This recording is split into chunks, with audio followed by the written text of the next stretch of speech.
Welcome, Harry. Thanks for coming on. So I'll start out with a story. I've told you several our first interaction stories, but this is literally the first time we interacted, which is way back when you used to answer questions occasionally that came through the Ayn Rand Institute's website. And I was a teenager struggling with what, looking back, I can't believe I struggle with, but I sent the question that amounted to, if rights are inalienable, then how can we punish criminals? And you sent a pretty in-depth response, but I remember one line because it really impacted me. It said, "You're looking at words, not at reality." And I thought, wow, I really should look at reality.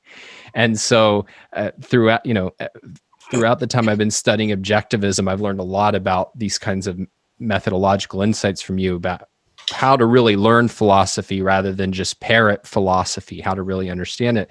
So I wanted to find out more about how you learned philosophy, because I'm guessing that you didn't email an objectivist philosopher for advice as you were studying it. So why don't you start the story about how you became interested in objectivism and went through a process of actually trying to understand it? Oh, I noticed you had Ankar Gate on the other day, and he said he began by being interested in philosophy before he was interested in objectivism. And that's true for me too, not in quite as explicit a way, but I was always thinking about questions of a philosophical nature, although I'd heard of the discipline. I didn't know it was a real field, but I remember thinking I lived off in the country a little bit in rural Richmond area near Richmond, Virginia, and there were no playmates around me. And when I was 10 or 11, I mean, within miles, there wasn't anyone to play ball with or anything. I remember thinking when I saw a house go up, because they would be building in the neighborhood as the city expanded out, I hope they have a boy in the family, and I hope he's exactly like me. In fact, the more he's like me, the better. I want him to be exactly like me. But wait, if he's exactly like me, wouldn't he say the same thing that I was saying while I was saying it? And if I move this way, he'd move that way too, and that wouldn't be good. Now that's a kind of primitive philosophical question. And I heard somebody say, in a conflict between doing what's right and what you want to do, people will always choose what they want to do. And I remember thinking about that, whether it was correct and whether you had to do what you did because of what you wanted or even what you thought. So I was grappling with free will. And the big question to me, I rejected God, but not with any conviction. Certainly, with conviction, I was against or any kind of organized religion. I detested the going to services that I had to do as a child growing up in a Jewish household. But I remember, that the big question for me is, what is life about? What should I do in life? I mean, not which thing should I do, but should I do anything? Right. Should I plunge in and act and devote myself to getting what I want and so forth? Or should I just stand back and be cool, disassociate? And I couldn't figure out the answer, because I thought if you're passionate and attached to values, you're going to be hurt a lot. Probably as much as you get the highs, you'll get the lows. There's a Ralph Waldo Emerson essay called Compensation, I think it is, that we read in high school about how all the highs are matched with lows. And I thought, well, roughly that's probably true, because you're going to win some, you're going to lose some. So is it smarter to just be what we would now call stoical, withdrawn, apathetic? And I had no idea. But when I got to MIT, I was drifting my first year, and I was on academic probation. And I felt dissatisfied with, not knowing these answers. I looked forward to going to college as now I'm going to deal with the great ideas, even though I was going through as nominally expecting to be a physicist. I knew that, there'll be Plato, and I didn't know any other names, but the big ideas, we'll be discussing, and this would be great. And it didn't seem to occur, even though we had contemporary Western civilization course. Nothing came up that was satisfying. I was drifting. My grades were going down, down, down.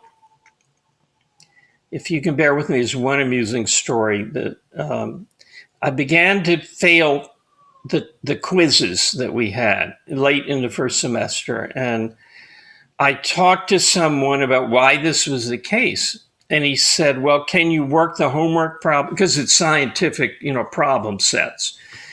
Can you work the homework problems okay? Or is it just a test? And I said, well, I don't do the homework problems.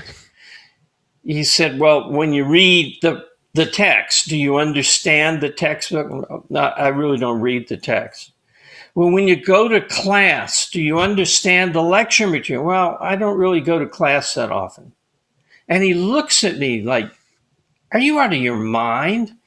And it struck me as I said this, could that have some connection to the low grade? The interesting hypothesis, because in high school, it never occurred to me you had to do anything, because in high school, it was so easy. You just kind of went to the school, sat around, thought about what you wanted, and enough of it would come in that you got okay grades. It just was so easy, but MIT wasn't easy. So I considered that as a hypothesis, but I didn't do anything about it. But that was the primitiveness of my attitude and understanding of how to live life. So the next semester, we had speakers at MIT, and Ayn Rand came to give her talk on the objectivist ethics. And I had heard of her. I had read the Saturday Evening Post article, partly in 1960, and the attacks on her meant nothing to me. I didn't go along with the crowd. So if she was hated, that almost served as a recommendation. And I had overheard a conversation between other colleague or acquaintances. One of them said, well, I'm not a radical individualist like Ayn Rand. And I thought, radical individualist, that sounds very good. So when she came to speak, I thought, well, maybe she's got some answers. God knows I need them. I don't know what I'm doing. I'm at sea. Let me hear a philosophy presented by a woman who seems certain of herself from what I can gather. And I went to the lecture, and probably a lot of people have heard this story, but I just zoned out. I couldn't. She was, for 1962, she was 57 years old. No, 50. Born in 1955 from 50, 47 years old. Not an inspiring looking figure. And she had this heavy Russian accent. And she was talking about plants and animals. And I just zoned out. And then she got to the part of the talk, the objectivist ethics, where she says, man can focus his mind to a full, purposeful cognition of reality, or he can drift along in a semi-conscious daze, merely reacting to any random stimulus of the immediate moment. I thought, Jesus Christ. Those are the actual words. Jesus Christ. I'm drifting in a semi-conscious daze right now at this lecture. I never heard anybody say that before, that you can control your mind. And obviously that's the most important thing in your makeup, in your being, that would control everything. And I tried to concentrate, and I remember leaning forward in my seat and trying to get the rest of the lecture, but it was pretty much over my head. And I only remember that it was about being rational, which I liked. It was pro-reason, and which I liked. But in the question period, I remember two questions that completely attracted me to the philosophy, to her and the philosophy. First question was, "Are you an atheist?" And she said, "Of course." In the same tone of voice that if somebody said, "Do you wear clothes when you go out on the street?" "Of course," And I heard in Just my mind, "Of course." just And on it's, that real briefly, when I was like evaluating her and trying to decide what I thought, that was in the back of my head as the main test. Is she really serious about reason? I thought, is she an atheist? Because she didn't talk a lot about religion that I could find. And then I remember sitting on my bedroom floor and reading the introduction to the Fountainhead, where she offhandedly refers to Rourke's and my atheism. I said, all right, she's passed the test, but she just took it for granted, as obviously, if you're rational, there's not grounds for yeah. faith. Yeah. In fact, that's the next thing she said. When I heard that, of course, what it meant to me, and it's so vivid what was going through my mind in 1962, because I've gone over it a lot. It was so pivotal. What came into my mind was an image of the galaxy. And there's no floating cloud of spirit out there, So it changed the question to, do as a matter of scientific fact, do you think that there is some super spirit out there, like it talks about in the Bible, who, controls things through mysterious means? No, of course not. What's out there is moon and stars and interstellar dust and novas. I knew astronomy, I knew science. And I said, no. So it just reframed the question from what if?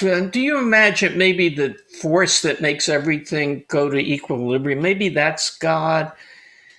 From that is, do you really think there's such a thing out there in the sky? No, of course I don't think that. So that's when I became in. The other question was from the other end of philosophy. That was metaphysics. Somebody said, what is the sexual ethics of your philosophy?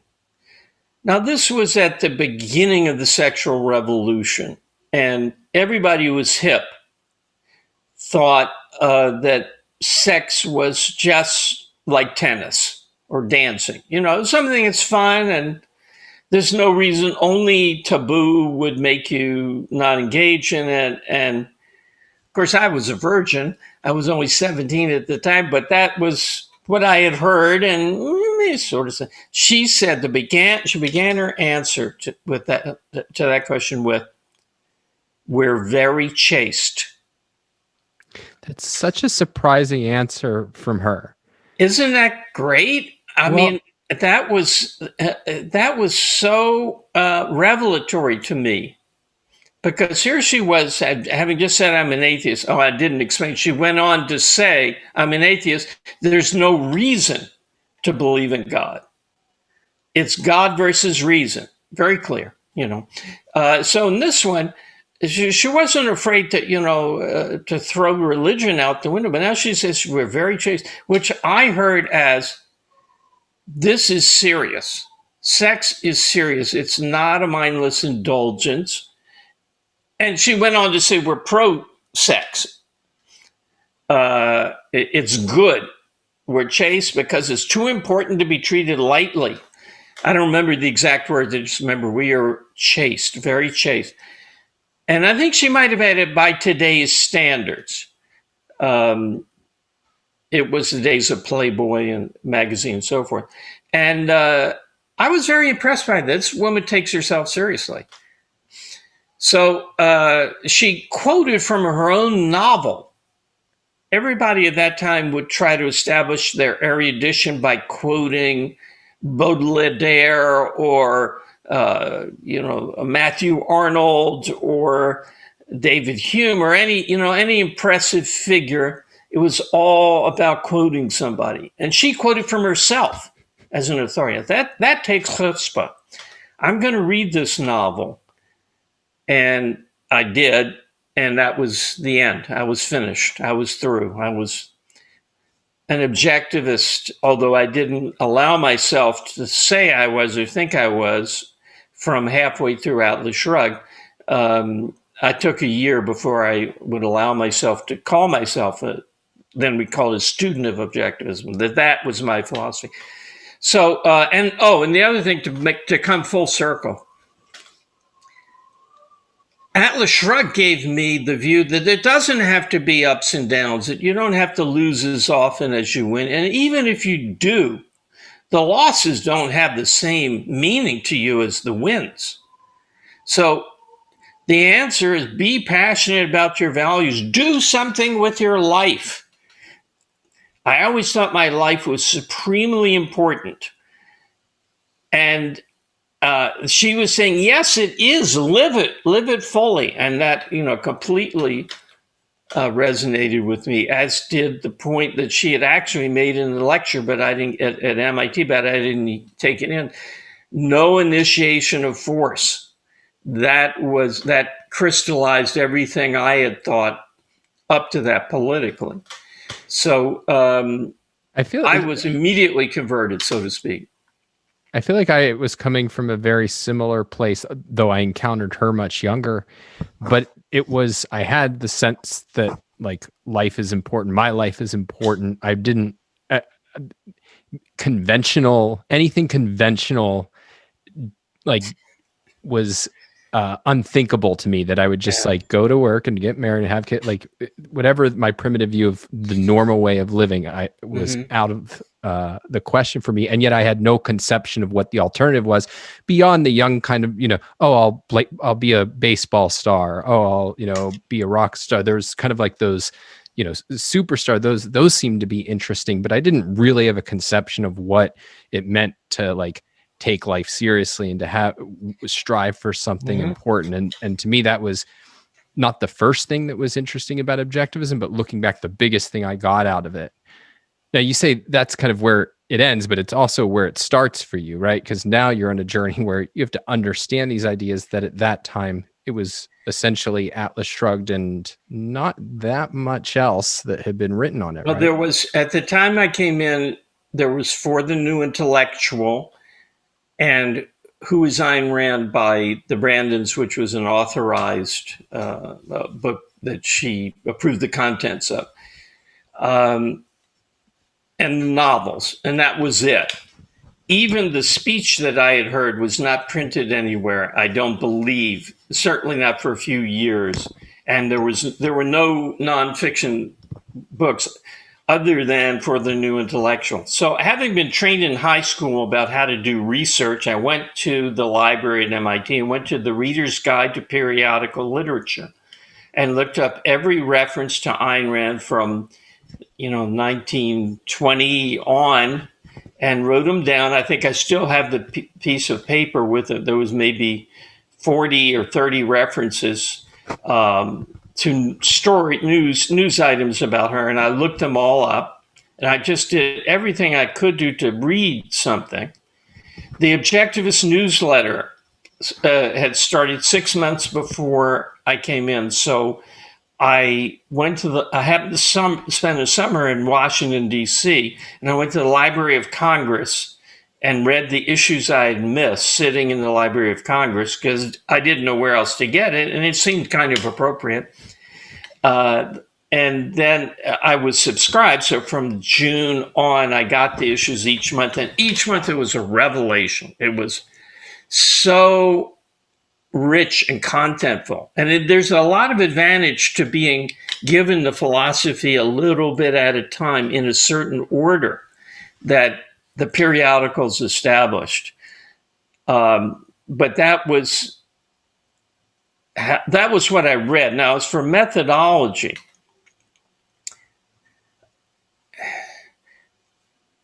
I would say the biggest things that I did was read, reread, and question, and argue with people. Right. So I went to my freshman humanities, Western civilization teacher, who was a Harvard graduate or maybe graduate student teaching at MIT. And I said, there's this argument for laissez-faire capitalism that Ayn Rand gives that argues this, that, and the other, and mentioned physical force, initiation of physical force. And he said, well, there's economic force too. And, companies can not, can fire people. He concretized that a little bit. And I thought, oh, I don't know what to say about that. And then shortly thereafter, I read or heard America's Persecuted Minority Big Business, because NBI, Nathaniel Bryan Institute, started issuing pamphlets of the lectures she had given and written out. And it had the distinction in there. I thought, oh, of course, economic power is different from political power. It's the power of a positive, whereas physical force is a power to inflict harm.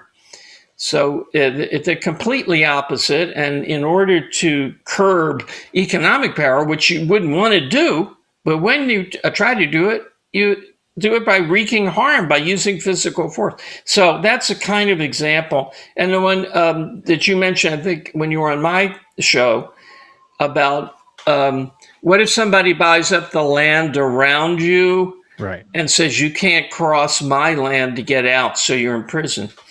That was one I worked on. My biggest question was about private roads. How can there be private roads? But I didn't think of it as a deal breaker one way or another. So I haven't quite gotten to the methodological point I wanted to in this long discussion. I read, I reread, I questioned, why does she say this? What about this objection? And I wouldn't put it down. I wouldn't give up. And I argue with people with bad methodologies. I didn't come out of that MIT period with a very good psychoepistemology. And for years later, when I got to New York, this was the big breakthrough, to get to New York and be able to talk extensively philosophy with Alan Gotthelf and Leonard Peikoff, and later with Ayn Rand. But it was really secondary people that I talked to most. That was really irreplaceable. And I got all my questions answered. For instance, Alan Gotthelf, I raised the donut problem if someone buys up the land around you. And he says, well, what if I walk up to you in the street and I put my arms around you like a basketball man, so you can't move because you'll touch my arms. So it made it somewhat clear that there's no right to do that. I was rationalistic. I was word-oriented, like you said. I was thinking about the words. But I could, as opposed to some people, I could see the reason and reality on the side, but then I would turn to look at the words. So people kept saying, look at reality. Good advice. Objectivists further. And I didn't. Where is it? Where is it? Look at reality. Where is it? I'm trying to look at reality. I'm looking at man has rights, including property rights, including rights to land. So the roads have to be private, but people could set up that didn't particularly impress me. But say the proof of the ethics, that was a big question for me. Then one day, I don't know how, I realized what look at reality meant. It meant look at the concretes. And that completely changed me. Look at reality is concretes. So you look at cases, you look at the facts as they are in an example and draw a principle. So since then, Ayn Rand talks about thinking in principles. And I talk about the corollary, which is thinking in examples. To think in principles, you have to think in examples. So it's a process of thinking about an example, thinking about the principle that it might fall under, thinking about other examples that are slightly different and their relation to the principle, and in effect doing induction with the guidance of the principles in the background. You know where objectivism says the induction will lead, but you don't understand it until you've made the induction and see that it leads there. So that's what I recommend to people. Look at concrete examples in a principled way. You know, an example is not just a concrete, well, what about the guy in the business where the owner fired him and he went out and starved? You know, what about people who don't get the vaccine? I mean, aren't they entitled to support? Because that's not thinking an example. That's just not thinking, but emoting about concretes. To think an example is a concrete that illustrates a principle and makes it clear. Well, do you have advice on selecting like what makes for a good example for thinking in principle versus what makes for a bad one? That's a good question because I have it all thought out. Right. I even have the 5 C's, but I don't think I can remember them all. Has to be clear, has to be central. Clear, I think, is clear. Central means if you're trying to understand why man has rights, you don't take the right to abortion in the 9th month as your example to think about. You take why is it a right to keep the cabin that you built on unowned land when somebody else comes up and wants to scare you out of it and occupy it for himself? Why is it right that if you make a paycheck from a voluntary trade with an employer, that you keep the money, not the government sees part of it in withholding or any other form of taxing? So, you know, why is it right that someone not come up and punch you in the face or tie you up? That someone not do that you're free from that. That's what you think about. And then later, maybe months later, years later, you consider how does abortion square off right? So it has to be clear, central. I don't think the word was convincing, but it has to have an impact. It has to be dramatic, if I wasn't going to use the word, and such that you would learn something if you went somewhere with the example. So private roads isn't really that kind of case because it's not central, it's not dramatic, but somebody not being morally entitled to grab your wallet or plunge a knife into your heart, those are dramatic. You're going to learn something from that. And I have 2 other C's, if I can remember them now, but let's see, clear. I think convincing was one of them.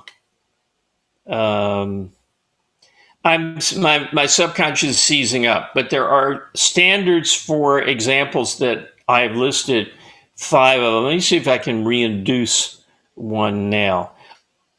It can't be complicated, which is kind of like central, but not exactly the same. They have to be simple, but that doesn't begin with the C. In the sense that I could take the case of a man doesn't have a right to come up and plunge a knife into your heart, and I could present it this way. Suppose you're walking down a boulevard in Paris, say the Champs-Élysées, and it's a nice sunny day, and you've got your mind on should you ask your girlfriend to move in with her, and up comes a bearded man who looks skinny, but you'd wonder if it might be from drugs, And you go and you tell his long story, the end of which is he plunges a knife into you, and you have to be taken to the hospital. But the hospital is run on Parisian standards, which are not what you could complicate the story so that Is it concise then? Yes, thank you. It has to be unit economical, crow friendly, I think was the term I used. So you want the example to be suited to drawing an induction, to getting the principle. And that has, people give terrible examples. Well, I mean, that's an overgeneralization, but it's real easy to give bad examples and hard to give, until you get used to it, to give good examples. But the good examples will lead you to the principle, and the bad ones won't.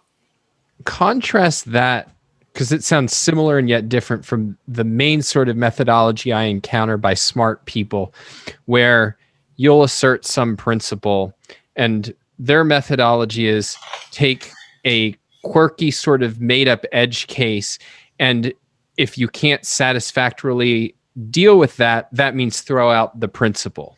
This is a very rich topic. It's a very rich topic because there are two things that are superficially the same, but they're fundamentally different. And one of them's good and productive, and the other one's bad and destructive. What you're talking about is the counterexample mentality, right? I call it. And as a person who's arguing for something, you get it all the time. So you say, I'm for laissez-faire capitalism, a system in which the government is completely separate from economics, and no man may initiate the use of force against another because it violates his rights as an individual. And somebody says, well, suppose you're on a desert island that's your property, and there's a shipwreck and a man swims up. And you don't want him to be on your island. It's probably big enough, but you hold up your deed and say, swim on, fellow. Now, that's a counterexample. And suppose you answer it without giving the best answer you can, the one that would get to the meta level principle. Then he'll say, okay, suppose you're starving and you're going to die if you don't get food in the next day, and there's a pushcart with apples on it, and you take an apple to keep yourself alive. Would you take that apple? And you answer that. And he says, okay. So one thing is, if a person would ever, and I've never had this happen in my life, a person poses a counterexample. You say you're for laissez-faire capitalism. What if, what about? And then you answer it, and he says, oh, well, I'm much more inclined to go along with laissez-faire now. I mean, I might have some other cases I'd like you to treat, but you really did a good job on that. I see now that wouldn't be laissez-faire; that'd be something else. I've never had that happen, but if a person did that, that would be one thing. But if they're just raising counterexamples for the purpose of shooting you down, and they're never going to accept what they aren't looking at the facts that you're naming. It's an improper methodology, and not because of their motives, but because a counterexample of that kind never refutes the principle. For instance, the guy who swims up to the island, right? He's going to drown, but you have a deed. The answer to that is emergencies are different. There are no rights in a lifeboat where not all can survive. There are no rights. The guy's deed does not give him a right against a man who cannot survive unless he merely touches the ground that you have plenty of.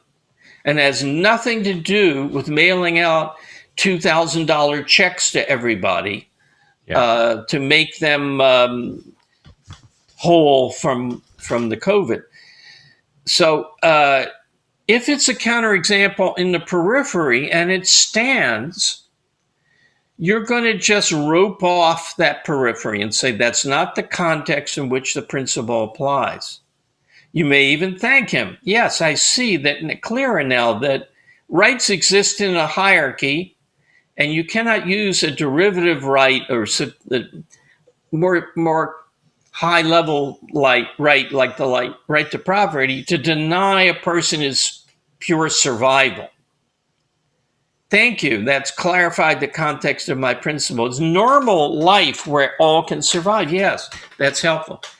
So either you're going to do that or you're going to answer the counterexample. So it's never going to, if it's peripheral like that, it's never going to challenge the principle. Now, the other point, I said there were two things that are life and death apart, but the easily, it's important to seek out where the end of the context is. This is one way you validate an induction.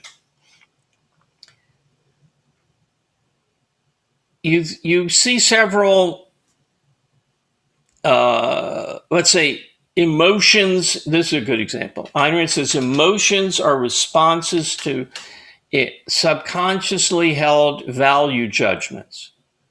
You evaluate something as a threat and you feel fear, but you don't evaluate it. You don't say, this knife that it's about to go into my heart would interrupt the blood circulation. I need blood circulation to survive.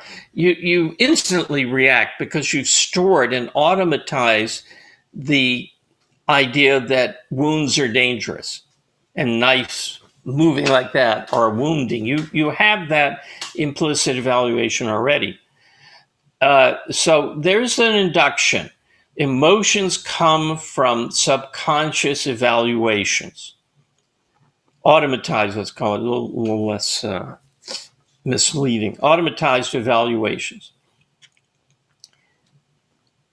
It's important to say, is there some category of emotions that doesn't fit that? Now, you're not dealing with a heckler, right? You're saying, well, that I can see that's true for love and fear and anger, and I can see the analysis she's given. Those are good explanations. I introspectively confirm that. And you can give all kinds of thought experiments, as I do, and Dr. Peikoff does in OPAR to confirm it. But it's important to think, how far does this induction go? For example, someone stomps on my toe, and I feel a certain thing. Is that due to an automatized evaluation? No. So what's the difference? Mm-hmm. Well, that's a hardwired, it's not really an emotion. It's not really that, ow! It's not really like, you bastard. It's not really an emotion. It's more physical than that. So you make a category of bodily sensations of pleasure and pain, and there are others like dizziness, hunger. Bodily sensations are different from emotions. And now you've learned something. Oh, yeah, so it applies to emotions as opposed to automatic hardwired states, because the emotions are based upon what you've learned. You weren't born loving circuit boards. I love the look of circuit boards, those green circuit boards, and cables, computer cables. My mouth waters when I pass a rack of cables. Now that would not have been the case for the newborn Harry Binswanger. Those are not hardwired in. Now you take another case. Well, do all emotions have an object? What about nervousness, anxiety, where you can't say what you're anxious about? And then you do a little introspection, you read a little psychology, and you learn that it does have an object, but the object is generalized. I'm feeling out of control of my life. I'm feeling something could hit me at any time, and I wouldn't know what to do. I'm not prepared. Or depression, right? What's the object of depression? What is it that you're evaluating? It's not just getting up. I don't want to get out of bed. It's a feeling nothing is worth it. I'm going to fail at everything. Nothing's going to bring me joy. There's nothing for me out there. So it has an object, but the object is life as such for me. So then you think, So there are different kinds of objects that you evaluate. One is the knife, the ice cream dish, a dish of ice cream there. But the other is, what does life as such hold for me? At the other end of the spectrum, very abstract, wide-ranging, but you still have an emotion in regard to that whenever it's triggered. So that's the proper looking for the boundaries of your induction. And when the induction is no longer true, it should give you a principle of differentiation between the two. Whereas in the counterexample mentality, the idea is, well, you say S is P and here's a P that isn't S. Or S that isn't P. So you're wrong. That's not helpful. That's not cognition. That's doing battle, and I'm up for that, but I know the difference between that and learning. I wonder if we can talk a little bit about methodology for, I'm torn in which direction to go. So we can either go both, or you can pick which one you're most interested in talking about. One is you've talked about how to study Ayn Rand's writings and how to get more out of them. And to me, that was a big breakthrough because, as I've told you, I initially for years read her the way I read anybody else, which is at a, kind of steady clip, turn the pages, finish the essay, go, oh, that was great. And maybe one sentence would jump out at me. And if so, that was a win, right? Oh, I picked up something else. Oftentimes that didn't happen. Similarly, I'm curious about any thoughts you have on how to approach other thinkers, whether, somebody who's fundamentally opposed to your ideas like Hume, or somebody who's kind of good in certain respects and bad in certain respects like Locke, so that people can get more out of either a extraordinary thinker like Ayn Rand, or extraordinary but not always right or seldom right thinker. What your suggestions are, or your own approaches are to those. Yeah, and I'm just wondering now, because I was going to make a distinction between reading in a light way, let's call it provisionally, reading almost for the enjoyment, for the ability to say, yeah, you tell 'em mine, versus reading to get the philosophical meat so that you can decide if it's true, and if it's true, use it in your life. But it struck me that maybe I'm a little philosopher-centric here. I'm not sure that everyone needs to read every article from the standpoint of analysis and wider integration. You will always profit from doing that, but somebody is a car salesman, nothing wrong with that, or a farmer, and he's not going to be a professional intellectual. He doesn't need to arm himself. It may be that we're not talking about the valid times you read to just say, I agree with that. So if you are reading to try to make objectivism your own, which in itself is a kind of wrong perspective, to develop your own understanding of life and the world, but to develop it, to move ahead, to get something better.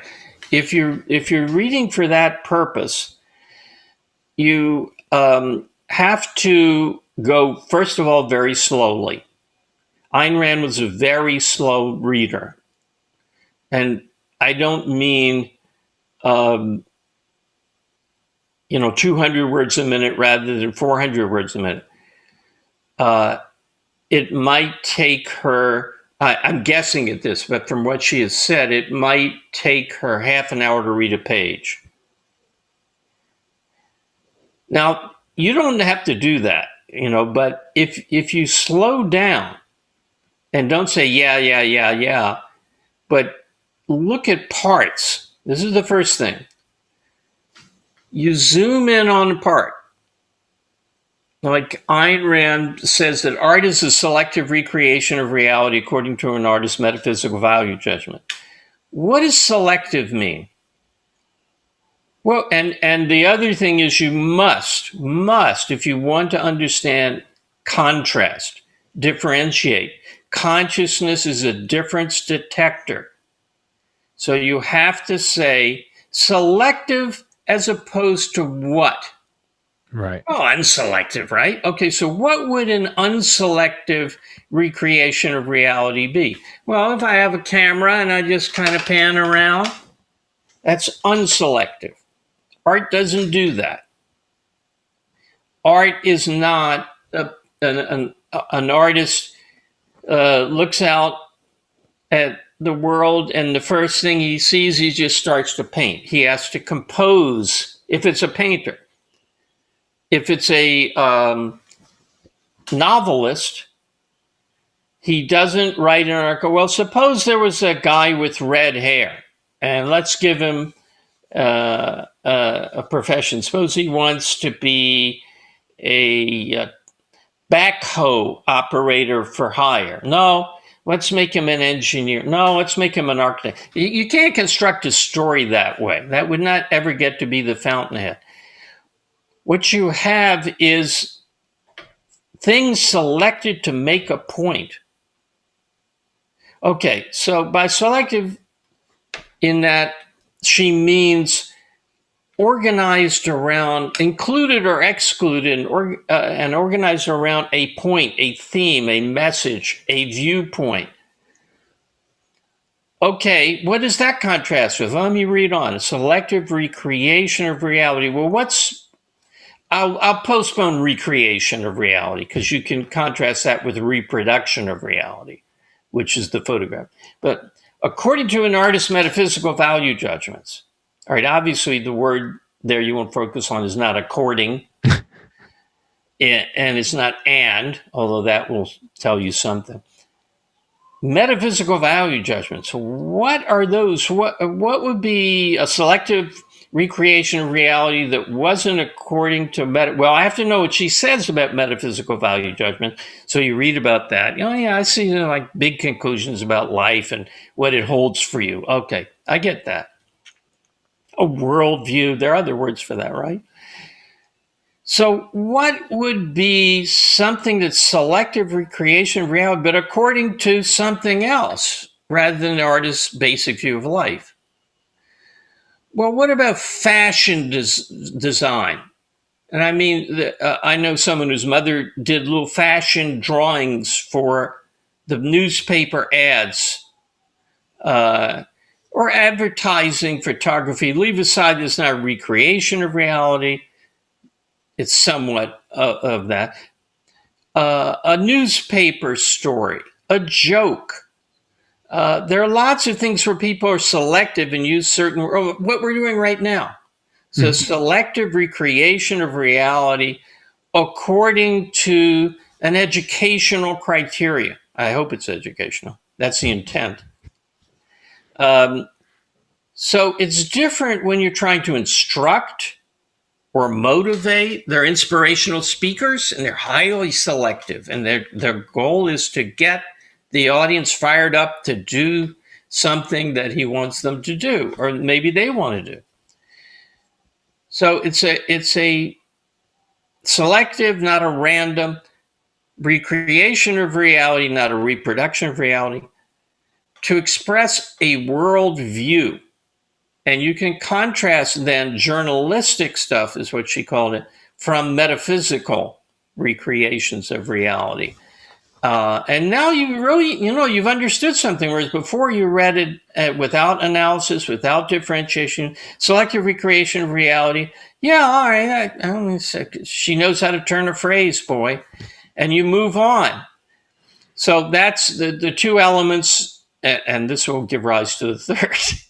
The two elements I've named so far are analyze into small parts and differentiate both the small parts and, when you put them together again, the whole from other things. Consciousness is differentiation. Even integration is differentiation. That's a big point we won't get into. The point that it did lead to is once you've analyzed the parts and reach a certain clearer understanding, you have to package. You have to not only put it back together again, but you've got to package it. So you could have, you know, the unboxings that you see on the internet? Oh, yeah. My kids love those. So there's a piece of equipment and the guy gets it in the mail and he videotapes taking it out of the box. And it's kind of a religious ritual to see all the packing and how well Apple, when Steve Jobs was alive, was the genius at this. It was so attractively done. That is different from if you buy a baggie full of parts. Mm-hmm. You know, that's not going to sell off the shelves. And the same thing in your own mind. You've got to put it in a retainable soundbite kind of form, a package that sums it all up and that you can unpack to get back to what it is. So let's say with the definition of art, it would be art presents a view of life as such. I mean, that's the one that I did.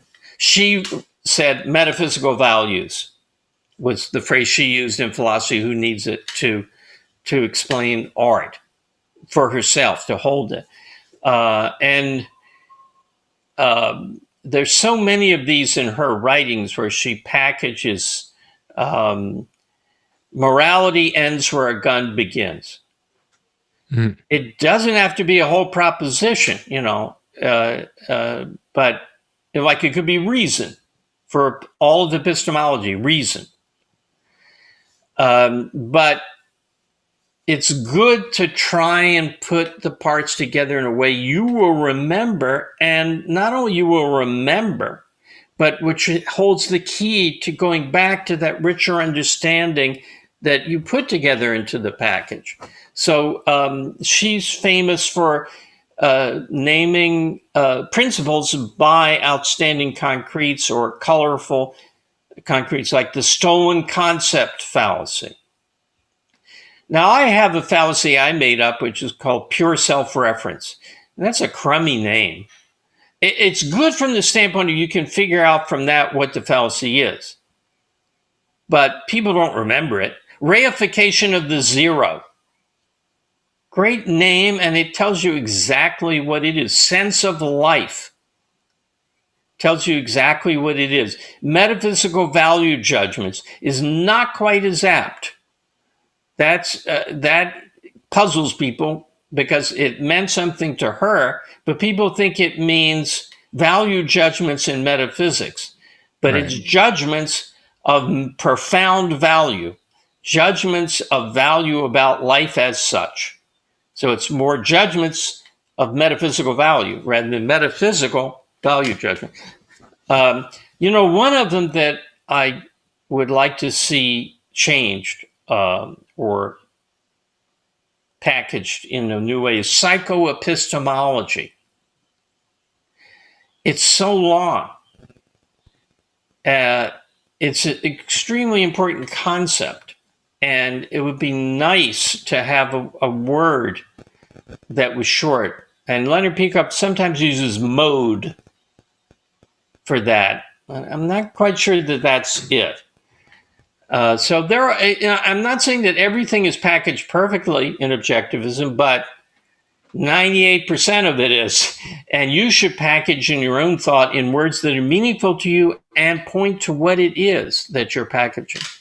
What I'm so struck by is you've kind of given a three-step, method. If you take something that is, let's say, when it's properly done, something simple from Ayn Rand, you focus in on it, you in effect make it complex in order to understand its richness, and then you make it simple again. And one of the things I notice is about the kind of trajectory of understanding philosophy or really mastering any skill is you often, a lot of people, their experiences, you counter Ayn Rand, it seems so obvious and simple. Then you find yourself 2 or 3 years in going, I'm so confused by every issue. I don't know how to really think about things clearly. Everything seems really difficult. And then once you've had mastery, there's the ability to kind of convey things in a very simple, straightforward manner.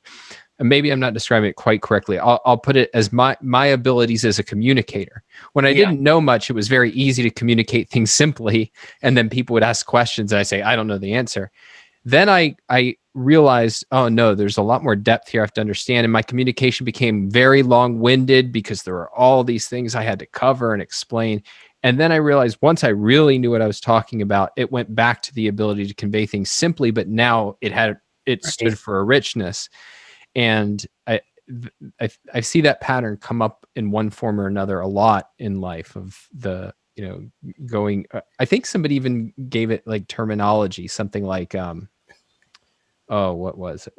I'm not going to be able to recreate it, but, I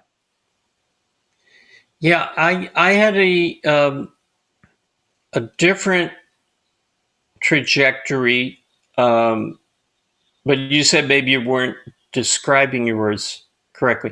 I had, it's all obvious. I see there's steps here, but the steps need to be made more formal and explicit, like they are in mathematics. So it needs to be kind of formalized into a system of philosophy. And I would try to do that. I would try to give real proofs, what I thought of as real proofs. And the people who knew objectivism, around Ayn Rand, and Ayn Rand would say, no, that's terrible. That's rationalistic. That's not it at all. And that was my I'm confused state, because I didn't see why it wasn't the proof. And they would say, look at reality. And I didn't know where that was. So then I got to the stage where I understood thinking in examples and differentiation. And I was able to do it. There was one other step, which I don't think, forget the other step. People sometimes say it's hard. It's a long, years struggle to understand objectivism. And that's very misleading. Very misleading. It's not hard. It's not long. You understand it if your, psychoepistemology is prepared to understand it after reading Atlas Shrugged. But what's true that they may have in mind is that to present it and explain it to others, to be an intellectual who can defend it and tie things together in it, that's hard. That's hard. That takes a lot of work, but it's not unpleasant work. I wouldn't even call it work. Time and effort. Yeah, it takes time. Each step of which is fun. I mean, to use a too light a term, is exciting. So, yes, there's a sense in which, oh gosh, you can't be a newbie objectivist and really, quote, understand it. But you can understand it in the sense that Reardon's, philosophy for Reardon, you can understand what it means for your life and what the general outlines of it, what the basic principles are. And what's hard about existence exists and your life is yours and the good is to live it. I mean, there's nothing hard about that. The others are hard to understand. Heidegger or Kant or existentialism is mind-breaking. Yeah, I'm glad you came to this point, because I wanted to end by saying a little bit about it. It relates to something you mentioned earlier, which is, I'm naturally interested in this from the perspective of somebody who's devoted his life to trying to understand and present these ideas to the public. And there is, like any other career, there's a lot to it. But most people who are going to benefit from objectivism are not and should not undertake that, except insofar as for them that's an exciting hobby. What is it that, a person who is in Reardon's shoes, what do they need from philosophy that is so that they can get from objectivism?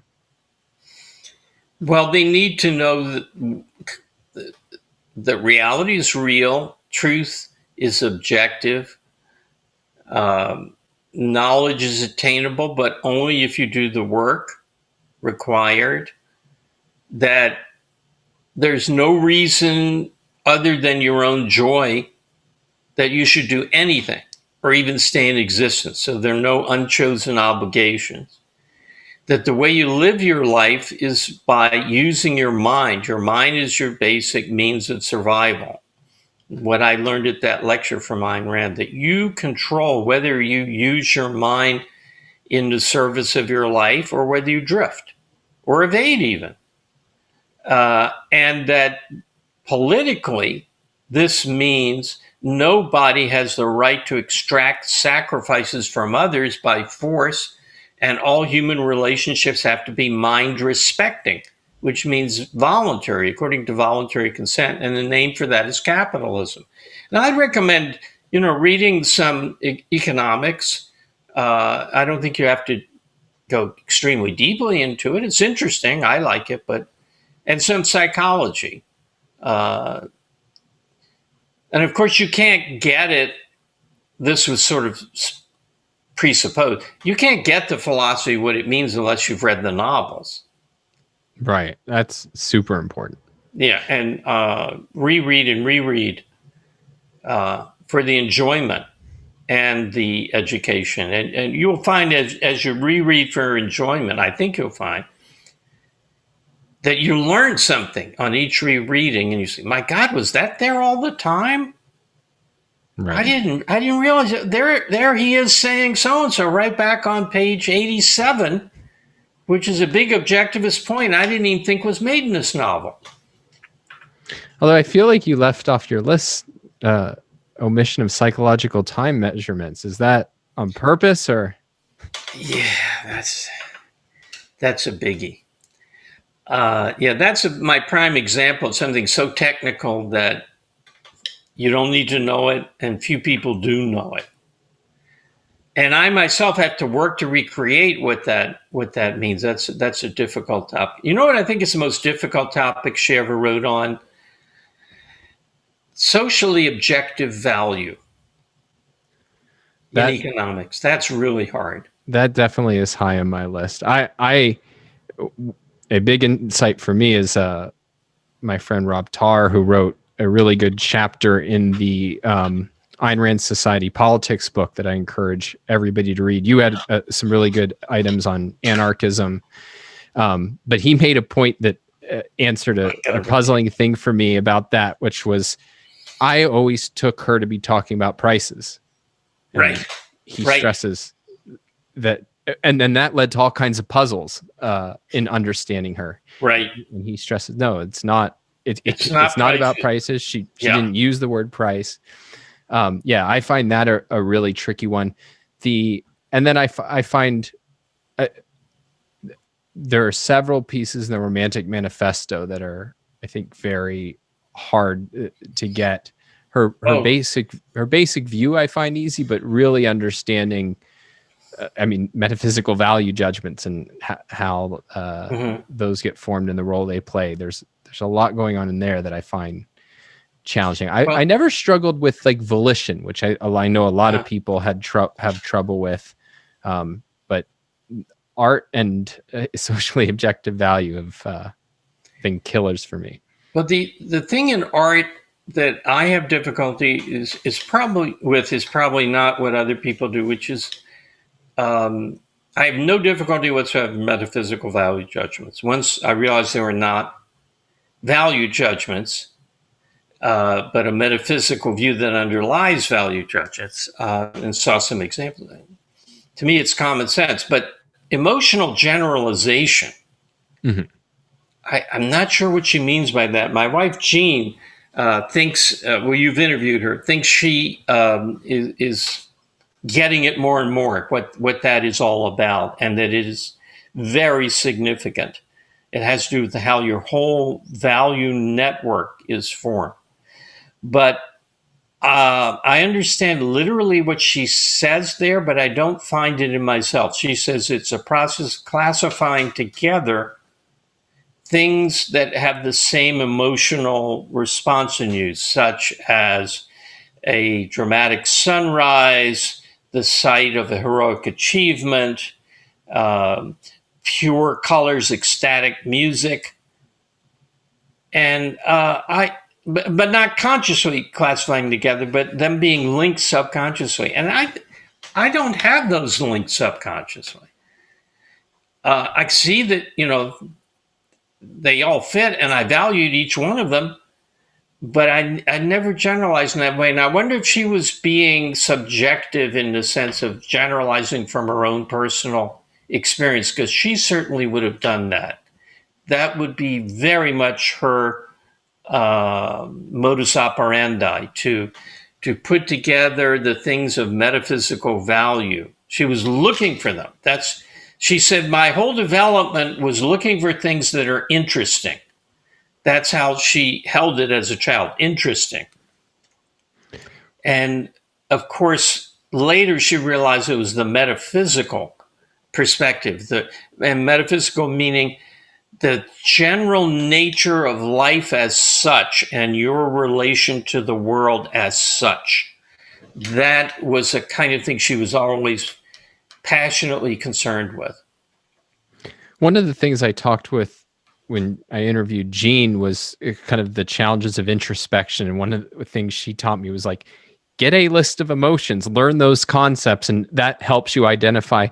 But one thing that's striking, when particularly it comes through in Ayn Rand's analysis of art, but I think all of her work, is the role of being very sensitive to introspection in terms of understanding certain philosophic ideas. And that is something that people are definitely not taught to cultivate, and certainly not given guidance, I think, in how to do. Maybe this goes to your point about the value of like learning some psychology.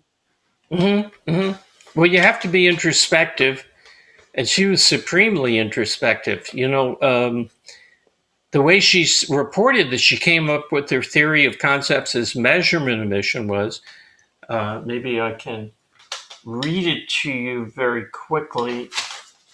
I just had the book in my hand. It's gone missing on my bookshelf because I had it out. But she says, I ask myself, what does my mind do when I form a new concept? So she formed it from introspection. And I think the concept that this is very cute historically, the concept that she used as forming a new concept that she would know the steps of was television. Because it was a new thing, in the 40s when she was thinking about the problem of universals. She says it was in the 40s. Television was a new term, a new phenomenon, whereas that sounds kind of ridiculous to us. Television? Gosh, I don't know when I formed that concept. But so for us, it would be SPAC. I don't know if you know that term. Yes. Or cryptocurrency, or some new computer thing, smartphone. We can remember how we formed that. So she was very introspective. I just love that, TV is classically associated with rotting your brain, and instead it unlocked the secret to the workings of the mind. Yeah. Yeah, well, she watched TV. I watched TV with her. She watched things like The Rat Patrol was one of her favorites because of one of the actors in it that she formed a crush on. And the scripts are pretty good. She even watched Hogan's Heroes, a comedy which came on before The Rat Patrol because she was waiting for The Rat Patrol to come on. And she got attached to that. And Wheel of Fortune she liked, and several other things you wouldn't think, gee, Ayn Rand wouldn't, John Galt wouldn't be watching Wheel of Fortune. And it's not that she was a fan of Wheel of Fortune, but sometimes she would watch that. More, it was Rat Patrol. And she learned, this is kind of interesting, she was 75 in 1980, and she got a video cassette recorder when they were brand new. They'd just been invented and put on the market. She got a video cassette recorder to record the Rat Patrol, which she did, and I have her video cassettes of them. which she wrote on at her evaluation, her grade from A to F of the episode, each episode. And video cassette recorders were really a bear to learn to operate. And she had a written list of instructions, which I think I also have, like 24 steps to record a set up for timed recording of the particular show you wanted to do. Not to hit record when it's on, but to be sure that it was going to be recorded in advance. And she was young when she was old. Well, I have actually noticed this with a lot of the best people that I know, that they're at once both very deep, serious about life, about their values, but there's a real kind of, if you want to put it, like innocent streak, and almost like the way that it would conventionally be put, but I think they hold on to that childlike wonder about life. And that's very hard to do both of those. She had that as a very conspicuous trait. I once, she collected stamps, and she had written on the moon launch on Apollo, the Apollo things very favorably. And I once found a stamp of the moon landing, picture of the moon landing, and Armstrong, artist recreation, Armstrong standing next to the limb and the leg on the surface of the moon. And so I gave her that stamp, and she was delighted, and she made I didn't see her when I gave it to her. I gave it to her indirectly. And the next time I saw her, she pulled me aside. She said, "You integrated two of my values, stamp and space exploration. And I really want to thank you." And whereas, you would think, "Oh yeah, I like space. I like stamps. Thanks for doing that. That's good." But she was, very excited about it. And well, I could tell a lot of stories, but she had that childlike wonder and delight in things. And she was not like Rourke. She was more like Dagny. And when we would play Scrabble, which is something that my excuse for going over to see her weekly was to play Scrabble, and then we'd talk philosophy, which she was very interested in doing. But it was after Frank died, so she was not very motivated to do anything. But she would play benevolent Scrabble. I thought she would play cutthroat Scrabble. Oh, you probably want to go there, so I will not play that word, so you can't.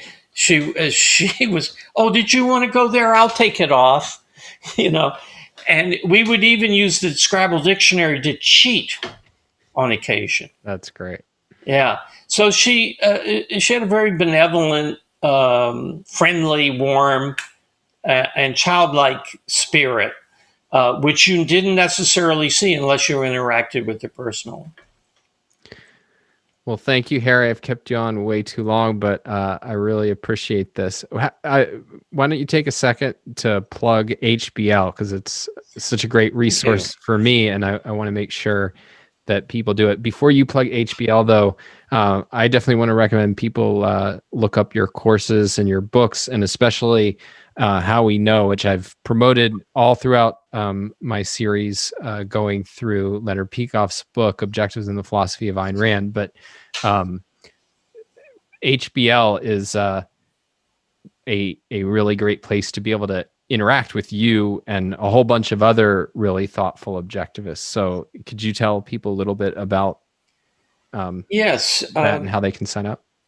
It's the Harry Binswanger letter. Used to be the Harry Binswanger list, because it was a listserv, which is a subscription, for pay website and email delivery service where we have a forum that people post on and I post on, and we argue back and forth endlessly. And very interesting ideas and some very interesting links are put up, which is $12.50 a month, but you can get a free trial of 2 weeks to see if you like it. You can go on the forum. You can attend weekly Zoom chats, which you were on just last week on Sundays, every Sunday. And there is a blog, which unfortunately I seem to only contribute to about once every 3 months, but the best of my articles. And that's open to the public. And it's all at hbletter.com. So all you have to remember is HB Letter, like newsletter, HB Letter. And we call it HBL for short, but it's HB Letter. See, I've repeated it 3 times now, HB Letter 4 times. They'll be in their subconsciouses. And I will link to it in the show notes. So thanks again, Harry. Thank you, Don. I really enjoyed it.